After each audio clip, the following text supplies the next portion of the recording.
میری آپ سے ادباً گزارش ہے کہ اپنے ہمت اور حوصلے کو بلند رکھیے، ڈرنے اور گھبرانے کی ضرورت نہیں ہے۔ بہت سے لوگ آئے اور چلے گئے، کچھ نہیں کر سکیں گے انشاءاللہ تعالی۔ میری بات کو یاد رکھو، آپ کچھ ہونے والا نہیں ہے۔ جو لوگ آج ہم کو ڈرا رہے، مدرسے کے نام پہ ڈرا رہے، یاد رکھو مسلمانوں، مدرسے مسلمانوں کا خلا ہے، مدرسے مسلمانوں کا خلا ہے، مدرسے مسلمانوں کا چراغ ہے۔ مدرسوں سے ہم اسلام کی تعلیمات پر عمل کرتے ہیں، یہی مدرسوں سے حافظ قرآن نکلتا ہے جو قرآن پڑھاتا ہے، انہی مدرسوں سے امام نکلتا ہے جو ہم کو اچھے اور برے کی تمیز پیدا کرواتا ہے، انہی مدرسوں سے معظم نکلتے ہیں جو اذان دیتا ہے، انہی مدرسوں سے مفتی نکلتے ہیں جو فتویٰ دیتے ہیں، انہی مدرسوں سے محدث نکلتے ہیں، فقہا نکلتے ہیں اسلام کی تعلیمات دینے کے لیے، اچھے اور برے کی تمیز پیدا کرنے کے لیے کہ جہاد میں اور فساد میں فرق کیا ہے۔ جہاد اور فساد میں فرق کون بتائے گا؟ عالم دین بتائے گا۔ مگر ہمارے وطن عزیز میں مدرسوں کو نشانہ بنایا جا رہا ہے۔ میں نے پہلے بھی کہا اور آج بھی کہہ رہا ہوں کہ مدرسے کا جو سروے اتر پردیش میں ہو رہا ہے، میں اس کو کنڈیم کرتا ہوں۔ آپ مدرسوں کا سروے کیوں کر رہے ہیں؟ کوسچن نمبر 9 کیا ہے اور اس کے بعد کے کیا حالات ہوں گے؟ میں تو اپنی بات کرتا رہوں گا، مگر جو لوگ آج مجھ پر تنقید کر رہے ہیں کہ اویسی تم اتر پردیش جا کر الیکشن کیوں لڑے، ارے بتاؤ، آج مدرسوں کا سروے اتر پردیش میں ہو رہا ہے، وفد کا سروے ہو رہا ہے، کہاں گئے آپ لوگ؟ کیوں خاموش بیٹھ گئے آپ لوگ؟ یہ کون سی تمہاری سیاست ہے کہ جب میں الیکشن لڑ رہا تھا تو تم رات کے اندھیروں میں چھپ چھپ کر جا کر مسلمانوں کی بستیوں میں کہتے تھے کہ اسد سے دور رہو اور اکھلیش کو قریب کرو، اسد سے دور رہو اور اکھلیش کو قریب کرو۔ اب اکھلیش منہ نہیں کھولتا اور اسد ہی منہ کھولتا ہے، اس پر تو سوچو،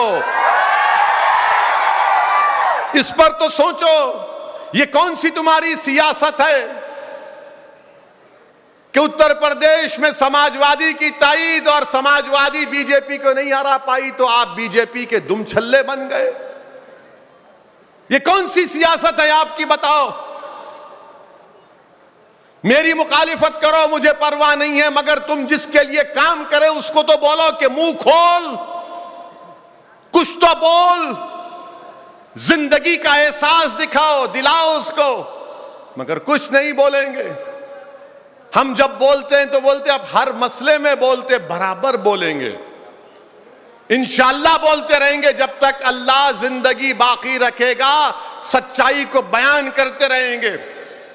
آپ کو پسند نہیں ہے، کان میں روئی لگا کر بیٹھیے، کیونکہ سچائی کمزوروں کو پسند نہیں آتی، سچائی غلاموں کو پسند نہیں آتی۔ اور یاد رکھو مسلمانوں، ہمت اور حوصلے کو بلند رکھو۔ میں تم کو اس لیے کہہ رہا ہوں، میں بار بار کہہ رہا ہوں کہ امام حسین کو یاد رکھو، امام حسین کو یاد رکھو۔ صبح قیامت تک دنیا امام حسین کو یاد رکھے گی، اور صبح قیامت تک یزید پلید کہا جائے گا۔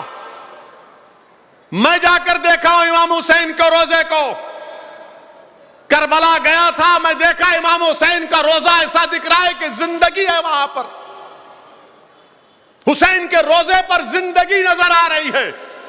وہ کربلا کے میدان کو دیکھا، آنکھ میں آنسو آ گئے کہ اسی جگہ پر نواز رسول نے اپنے اہل بیت نے اپنا سب کچھ قربان کیا، مگر جب وہ روزہ دیکھو گے تو بولیں گے یہاں تو زندگی کی مثال ہے۔ یزید مردار ہے، یاد رکھو، وقت کے یزیدوں کا ساتھ مت دو، وقت کے یزیدوں کا ساتھ مت دو۔ مسلمانوں، میں تم سے بھیک مانگ رہا ہوں، پہچانو، اللہ نے تم کو دماغ دیا، تم دوست اور دشمن کی تمیز پیدا کرو۔ تمہارے صفوں میں جو یزیدی ایجنٹ ہیں ان کو پہچانو، جو حسین کا پرچم اٹھا کر اپنا سب چیز قربان کرنے کے لیے تیار ہیں، تم ان کا ساتھ دو۔ اگر اویسی خراب ہے تو اویسی سے اچھے ایک لیڈر کو بنا لو، اگر اویسی میں تھوڑی بہت سچائی ہے، مجلس میں تو ساتھ دو۔